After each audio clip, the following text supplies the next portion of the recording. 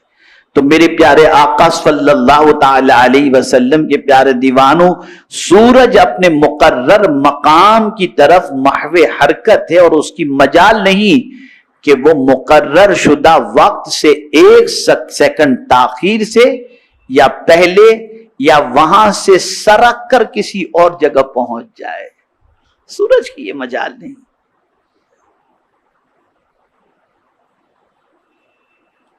جو time table اس کے طلوع و غروب کا مقرر کر دیا گیا ہے، اس کی کمی بیشی کا امکان تک نہیں۔ نظام الاوقات عزیز و علیم کا مقرر کیا ہوا ہے، نہ اس میں رد و بدل کی گنجائش ہے اور نہ کوئی چیز اس کے خلاف ورزی کر سکتی ہے۔ یہاں سے یہ بات واضح ہو گئی کہ میرے پیارے آقا صلی اللہ علیہ وسلم کے پیارے دیوانوں، کب سورج نکلے گا، کب غروب ہوگا، یہ سب کچھ میرے رب کے علم کے اندر موجود ہے، اور رب قدیر جل جلالہ نے جو اندازہ مقرر کر رکھا ہے اسی اندازے کے مطابق سورج نکلتا بھی ہے، سورج غروب بھی ہوتا ہے، سورج طلوع بھی ہوتا ہے۔ تو یہاں سے یہ بات سمجھ میں آئی کہ جب سورج کا معاملہ یہی ہے تو ہمیں بھی اللہ عز و جل کی لکھی ہوئی تقدیر پر یقین کر لینا چاہیے، اور یہ یقین اس طریقے کا کہ جو قضائے مبرم ہے وہ ٹل نہیں سکتی، اور باقی چیزوں کے حوالے سے اعمال کی بنیاد پر، دعا کی بنیاد پر، اور بہت ساری نیکیوں کی بنیاد پر، بہت سارے خیرات و صدقات کی بنیاد پر اللہ تعالیٰ بہت ساری مصیبتوں کو ٹال دیتا ہے۔ تو تقدیر کا بہانہ بنا کر کے بیٹھا رہنا، یہ اللہ عز و جل کی بارگاہ کے اندر اس طریقے کا معاملہ ہے جو اللہ عز و جل کو پسند نہیں، بلکہ اللہ عز و جل یہ چاہتا ہے کہ بندے تو محنت کر، تو مشقت کر، تیری محنتوں اور مشقتوں کی بنیاد پر وہ تقدیر جو شبیب مبرم ہے میں اسے ٹال بھی سکتا ہوں، بدل بھی سکتا ہوں۔ اور یہاں یہ بات یاد رکھیں کہ کبھی ایسا ہوتا ہے کسی کی دعا سے بھی تقدیر بدل جاتی ہے، لیکن کون سی تقدیر؟ تقدیر شبیب مبرم، اس لیے کہ اللہ تعالیٰ نے اس دعا کے اندر تاثیر رکھی ہے۔ ہاں تقدیر جو مبرم ہے وہ ٹلنے والی نہیں ہے، اس لیے دعائیں بھی لیتے رہو، نیکیاں بھی کرتے رہو، محنت و مشقت بھی کرتے رہو، اللہ کی بارگاہ میں سربر سجود بھی ہوتے رہو، اس لیے کہ یہ ساری چیزیں ہمارے گناہوں کا کفارہ بن جاتی ہیں۔ اور میرے پیارے آقا صلی اللہ تعالی علیہ وسلم کے پیارے دیوانوں، جو قضائے مبرم ہے اس سے روک دیا جاتا ہے، تو ہمیں چاہیے کہ ہم اللہ والوں کی دعائیں بھی لیتے رہیں، اللہ والوں کی خدمت بھی کرتے رہیں، ماں باپ کی خدمت بھی کرتے رہیں، نماز بھی پڑھتے رہیں، رشتہ داروں کے حقوق کو بھی ادا کرتے رہیں، کہ اس کی وجہ سے بہت سارے پرابلمز ایسے ہیں جن کو اللہ عز و جل دور فرما دیا کرتا ہے۔ میرے پیارے آقا صلی اللہ تعالی علیہ وسلم کے پیارے دیوانوں، یہ چند کلمات خیر تھے جسے اپنے دل و دماغ کے اندر محفوظ رکھیں، اور یہ بات اچھی طرح سے ذہن میں رکھیں، جو اللہ نے لکھا ہے، کریکشن کر لیجئے، جو اللہ نے لکھا ہے وہ ہم نہیں کرتے، ہم جو کرنے والے تھے وہ اللہ نے اپنے علم سے لکھ دیا ہے۔ اس لیے تقدیر کا بہانہ مت بناؤ اور اللہ پر الزام تراشی نہ کرو، بلکہ یہاں پر یاد رکھیں میرے پیارے آقا صلی اللہ تعالی علیہ وسلم کے پیارے دیوانوں، ایک فرقہ ہے فرقہ قدریہ کے نام سے، یہ منحوس فرقہ ہے، اسے مجوسی فرقے کے برابر کہا گیا ہے۔ وہ تقدیر کے حوالے سے غلط سلط عقیدے رکھتے ہیں۔ ہمیں حضور صلی اللہ علیہ وسلم نے تقدیر پر ایمان رکھنے کا حکم دیا ہے کہ اللہ عز و جل نے خیر و شر جو کچھ بھی ہماری تقدیر میں قلم بند فرما دیا ہے وہ حق ہے، اور ہم اس پر ایمان رکھتے ہیں۔ میرے پیارے آقا صلی اللہ علیہ وسلم کے پیارے دیوانوں، لیکن تقدیر کے سلسلے میں بحث نہیں کرنی چاہیے۔ تقدیر کے سلسلے کے اندر مجادلہ نہیں کرنا چاہیے، تقدیر کے سلسلے میں آرگومنٹ نہیں کرنی چاہیے کہ رسول اعظم صلی اللہ علیہ وسلم نے اس چیز سے منع فرمایا ہے اور روکا ہے۔ اللہ رب العزت جل جلالہ آقا کریم رؤوف الرحیم علیہ التحیۃ والتسلیم کے صدقہ و طفیل ہم سب کو اللہ عز و جل کے فیصلے پر راضی رہنے کی توفیق عطا فرمائے، اور پروردگار جل جلالہ ہمیں ایسے کام کی توفیق عطا فرمائے جس سے اللہ بھی راضی ہو جائے اور اس کے رسول صلی اللہ علیہ وسلم بھی راضی ہو جائیں۔ وما علینا الا البلاغ المبین۔